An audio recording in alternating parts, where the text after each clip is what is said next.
Assalamualaikum warahmatullahi wabarakatuh. Perkenalkan, nama saya Dian Islamiati dan rekan saya Aini Rahma. Baiklah, di sini kami akan sedikit menjelaskan tentang isi makalah kami. Yang pertama, konsep geografi sosial menurut para ahli. Pengertian geografi sosial. Geografi sosial adalah cabang ilmu geografi yang mempelajari hubungan sosial dengan struktur keuangan yang membahas mengenai ilmu sosial. Geografi sosial mengkaji mengenai kesehatan dan perlindungan, kriminalitas dan kemiskinan, dan variasi pergerakan sosial.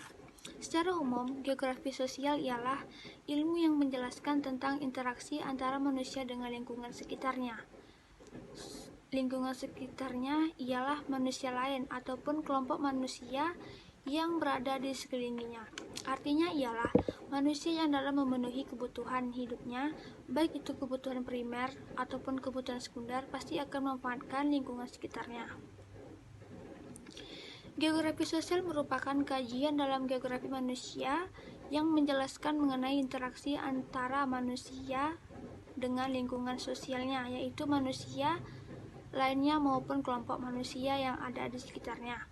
Maksudnya, setiap manusia dalam memenuhi kebutuhan hidupnya, baik itu kebutuhan sekunder maupun kebutuhan primer, selalu membutuhkan manusia lain atau memanfaatkan alam sekitarnya. Geografi mempelajari gejala-gejala yang ada di permukaan bumi, baik yang bersifat fisik maupun yang bersifat sosial yang menyangkut makhluk hidup, beserta permasalahannya melalui pendekatan keuangan, lingkungan, dan regional, dan kepentingan program, proses, dan keberhasilan pembangunan. Geografi sosial menurut para ahli. Di sini ada beberapa pengertian geografi sosial menurut para ahli, seperti Watson 1957. Menurut Watson 1957, geografi sosial adalah suatu identifikasi daerah yang berdasarkan dengan himpunan gejala sosial hubungannya dengan lingkungan secara menyeluruh. Badmir 1968, ia mengatakan geografi sosial ialah studi pola keuangan serta hubungan fungsional kelompok masyarakat dalam konteks lingkungan sosial merdeka, struktur internal serta eksternal dari kegiatan penduduk beserta berbagai jalur komunikasinya. Iles 1974, ia mengatakan geografi sosial ialah sebagai analisis pola serta proses sosial yang timbul dari persebaran serta keterjangkauan pada sumber daya yang langka, berorientasi pada masalah, atau dengan kata lain, geografi sosial harus dapat menangani hasil keuangan sosial dari kelangkaan serta persebaran tak wajar dari sumber yang dapat dimanfaatkan seperti barang, pelayanan, dan fasilitas di masyarakat. Selanjutnya ada Jones pada tahun 1975. Ia mengatakan geografi sosial ialah ilmu yang bertugas untuk dapat mengetahui pola-pola yang timbul dari kelompok masyarakat yang memanfaatkan ruang, serta mengetahui proses pembentukan dan proses perubahan pola-pola tersebut. Selanjutnya ada Bintaro 1968. Ia mengatakan geografi sosial ialah ilmu yang mempelajari antara hubungan serta pengaruh timbal balik antara penduduk dengan keadaan alam demi kemakmuran dan kesejahteraan. Masuk yang kedua, yaitu hakikat geografi sosial. Ada 6 macam hakikat geografi sosial. Yang pertama, geografi sosial sebagai ilmu pengetahuan. Di sini maksudnya ialah hakikat ini berlaku apabila yang dipelajari atau dibahas adalah geografi fisik dan geografi biotik yang menjadi dasar telaah atas eluk-beluk tanah. Yang kedua, geografi sebagai relasi timbal balik antara manusia dan alam. Maksudnya, hakikat ini berlaku apabila yang dikaji adalah topik-topik sosial, contohnya pengangguran, migrasi, dan kelaparan.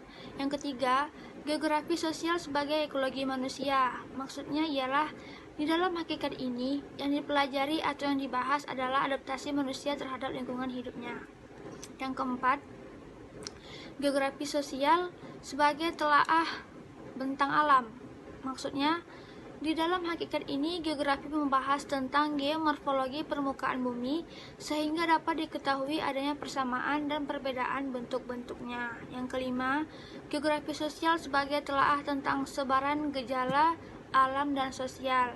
Maksudnya ialah, di dalam hakikat ini, geografi membahas gejala dan fenomena yang terjadi di mana-mana. Oleh karena itu, gejala dan fenomena tersebut terjadi di mana-mana dan berbeda-beda. Maka teknik pembahasan yang dilakukan pun itu berbeda-beda. Dan terakhir, geografi sosial sebagai teori tentang ruang bumi.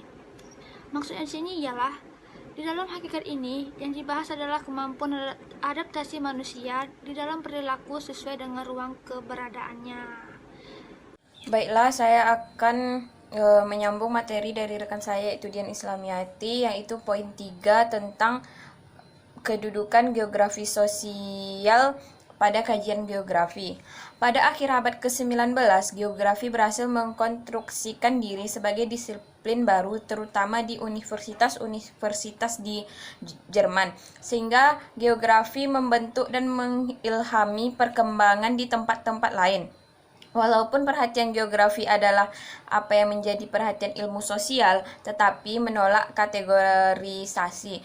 Memang, jika dilihat dari sejarah munculnya geografi pada saat masa Herodotus, geografi lebih menekankan kajiannya pada ilmu-ilmu alam, dalam hal ini pada geografi fisik.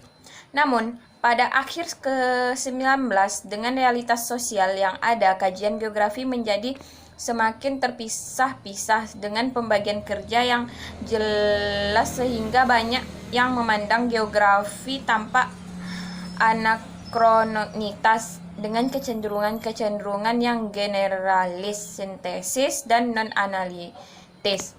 Sebagai konsekuensinya, ilmuwan geografi dalam ilmu sosial relatif miskin dari jumlah sarjana dan prestasinya. Wilayah studi geografi dapat meliputi semua fenomena yang terdapat di permukaan bumi, baik alam organik maupun alam anorganik dalam interrelasi dan interaksinya dalam ruang. Kedudukan geografi dalam ilmu-ilmu sosial lebih bisa diterima dibandingkan kedudukan geografi dalam ilmu-ilmu alam, dalam hal ini geografi fisik. Dalam geografi manusia, ilmu geografi dapat menjadi induk berbeda dengan ilmu-ilmu alam, sepertinya geografi hanya sebagai cabang, bagian dari batuan, sedangkan geografi hanya kulitnya saja jika bicara batuan, sehingga dalam geografi hanya sebagai pelengkap saja. Kemudian ilmu lain yang sedang berkembang adalah SIG atau Sistem Informasi Geografi. Sebenarnya SIG merupakan sebuah alat yang digunakan untuk memberikan gambaran informasi berupa peta. Namun, pada kenyataannya banyak yang berpendapat SIG bukan alat dalam geografi, tapi merupakan sebuah ilmu sendiri. Kedudukan geografi di dalam mata pelajaran sekolah-sekolah juga masih menjadi kendala. Kurikulum yang ada di Indonesia menempatkan geografi menjadi mata pelajaran yang hanya ada pada kelas yang mengambil jurusan IPS. Padahal jurusan yang tersedia di universitas berada dalam Fakultas Ilmu Pengetahuan Alam, berbeda dengan universitas lainnya atau fakultas tersendiri. Selanjutnya saya akan menyampaikan poin 4, yaitu unsur-unsur geografi sosial. Unsur-unsur pokok dalam mempelajari geografi sosial. Yang pertama, manusia sebagai individu maupun golongan. Yang kedua, lingkungan alam. Yang ketiga, hubungan dan pengaruh timbal balik antara manusia dengan lingkungan alam dan manusia dengan alam dan antara manusia dan manusia. Yang pertama, manusia, yaitu sekelompok manusia yang bergantung satu sama lain dan telah berkembang pola organisasi yang memungkinkan mereka hidup bersama dan dapat mempertahankan diri sebagai kelompok yang terdiri dari masyarakat dan manusia. Yang kedua, lingkungan alam. Terdiri dari topografi, tanah, tumbuhan, keadaan geologis, dan fenomena alam lainnya. Lingkungan alam merupakan ajang hidup atau panggung hidup manusia. Selanjutnya, hubungan timbal balik atau reciprocal relationship antara manusia dengan lingkungan alam dapat mencerminkan tingkat penyesuaian dan penguasaan manusia terhadap lingkungan alam. Relasi, interrelasi, dan interaksi antara manusia dan alam. Sekian dari kelompok kami penjelasannya. Lebih dan kurang kami mohon maaf. Assalamualaikum warahmatullahi wabarakatuh.